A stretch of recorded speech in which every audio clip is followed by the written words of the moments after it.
In the heart of Crescent Valley, where the mist crept in like silent whispers and the moon cast long shadows upon the earth, there stood an abandoned carnival. Once a beacon of joy and merriment, its colorful attractions now lay in decay, a stark contrast to the laughter that once filled the air. On a moonlit night, when the stars blinked hesitantly in the vast expanse of the sky, a group of friends embarked on a journey into the depths of the forsaken carnival. Among them was Emma, her curiosity as sharp as the chill wind that swept through the deserted grounds. She had always been drawn to the mysteries of the unknown, and the legends surrounding the carnival's cursed past intrigued her more than anything else. As they ventured deeper into the heart of the carnival, the air grew heavy with a sense of foreboding. The once lively music of the carousel now echoed as haunting melodies in the stillness of the night. Rusted Ferris wheels stood like skeletal remains, their twisted metal frames casting eerie shadows on the ground. Despite the warnings whispered by the wind, the group pressed on, their footsteps echoing against the cold pavement.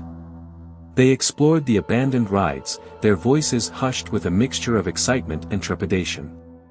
But as the night wore on, a sense of unease began to settle over them like a suffocating fog. It was then that they first encountered the spirits, ethereal beings that emerged from the darkness, their forms twisting and contorting in the moonlight. Their eyes gleamed with an otherworldly light, and their voices echoed with a chilling resonance that sent shivers down the spines of the bravest among them. Panic swept through the group like wildfire as they realized the true horror of their situation. They were trapped in a nightmare realm where the laws of the living held no sway, at the mercy of malevolent spirits who hungered for their souls. Emma, her heart pounding with fear, knew that they needed to find a way to break the curse that held them captive. Drawing upon her knowledge of the arcane and the supernatural, she searched for clues amidst the wreckage of the carnival, her mind racing with thoughts of ancient rituals and forgotten incantations. But the spirits were relentless in their pursuit, their ghostly forms swirling around them like a whirlwind of shadows. They whispered dark secrets and taunted them with visions of their deepest fears, their voices echoing with a haunting chorus that seemed to come from all directions at once. As the night deepened and the darkness threatened to consume them, Emma realized that they needed to confront the source of the curse head-on. With a courage born of desperation, she led her friends to the heart of the carnival, where a lone carousel stood amidst the ruins like a forgotten monument to a bygone era. There, amidst the fading echoes of laughter and the distant wails of the damned, they found the source of their torment, a spectral figure cloaked in darkness, its eyes burning with an otherworldly fire. With a trembling hand, Emma reached out to the spirit, her voice barely more than a whisper as she spoke the words of an ancient incantation. The air crackled with magic as the words hung in the air, a palpable tension building with each passing moment. And then, with a final burst of light, the curse was broken. The spirits vanished into the darkness, their anguished cries fading into the night like echoes of a nightmare. As dawn broke over Crescent Valley, the carnival lay silent once more, its cursed legacy lifted by the bravery of a few intrepid souls. But as they made their way out of the shadows and into the light of a new day, they knew that the memory of their terrifying encounter would haunt them for the rest of their days, reminder of the thin veil that separates the world of the living from the realm of the dead. Every night, since I was very young, I've heard a light tapping on my window. Just hard enough to wake me up, but it never took much for me to wake up. I've always been a pretty restless sleeper. Every night I would fall asleep, and every night around 1 to 1:30 I would wake up to the tapping. Tap. Tap. Tap. I would wake up, slowly turn to the window, then nothing. Complete and deafening silence. I never saw anything when I looked over to the window. Just darkness. Occasionally I would attempt to ignore the tapping, but every time I tried that, the tapping would become more frequent and louder. If I wanted any sleep I had to look. So I would slowly turn, look at my window, and the tapping would stop.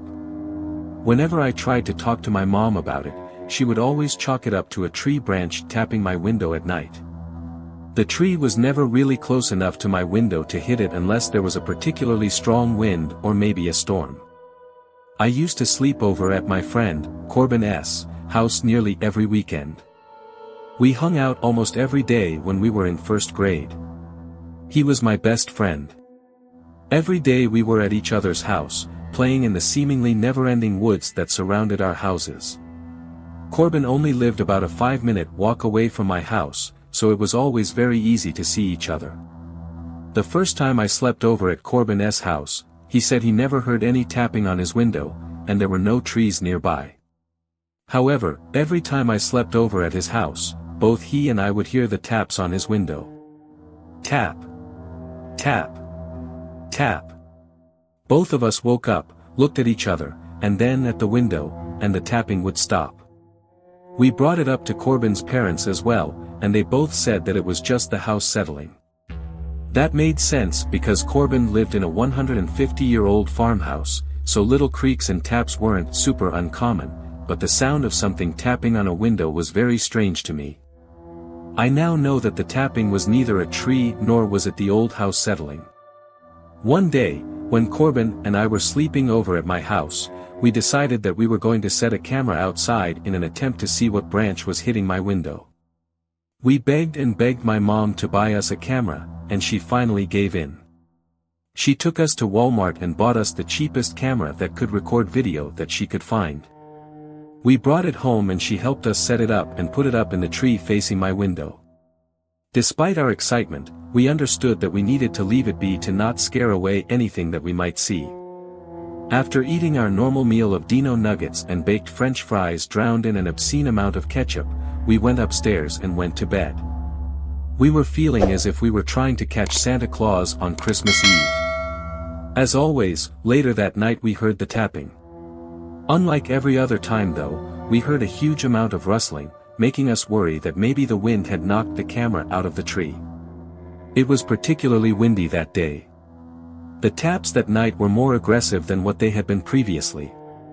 They were more of a rhythmic thud against my window rather than a gentle tap. Obviously startled by the new aggressive knocks, we woke up, turned towards the window, and the knocking stopped. We brushed it off and went back to bed. When we woke up the following morning, we were so excited to check the footage from the camera that we skipped breakfast and didn't even brush our teeth until later in the morning. We woke up my mom, and she grumbled and groaned her way downstairs, threw her shoes on and we went outside. We went to the tree and noticed that the camera wasn't where we had set it the day before. It wasn't anywhere to be found. Instead in its place was a piece of paper that had a hand-drawn picture on it. It was one little stick figure being hugged by a huge shadowy being. Underneath one of the stick figures were my initials as well as a heart underneath the big stick figure. The bottom of the paper said, "With love, my child." The paper also had a flash drive taped to the back. We gave the paper to my mother and her face turned a ghost white. It looked like all the blood had drained from her face. She told us to get inside and that she needed to make a phone call. She called the police. When they got there, they asked me a few questions. I can't remember what they asked, and really, they only talked to Corbin and me for a few minutes. I remember feeling guilty and scared when I saw my mother crying. There's something especially terrifying when you see your parents cry. It makes things seem much more real and serious. But still, as a 5-year-old at the time, I couldn't understand the danger that presented itself that day. All these years later, I finally know what was on that flash drive. It was filled with hundreds of videos of me, taken when the taps would happen in the middle of the night. Hundreds of videos and pictures of me waking up. There was one file that was a little bit different. It was from the camera we lost that night. It was a video of my window, exactly where we had rested it so many years ago. When you skim through the video you see a hand slowly creep up and cover the lens of the camera. The hand was dirty. Like this person had been digging holes in the ground barehanded. And then darkness. I can't remember much after that, or if any of the other strange events of my childhood have any connection to it.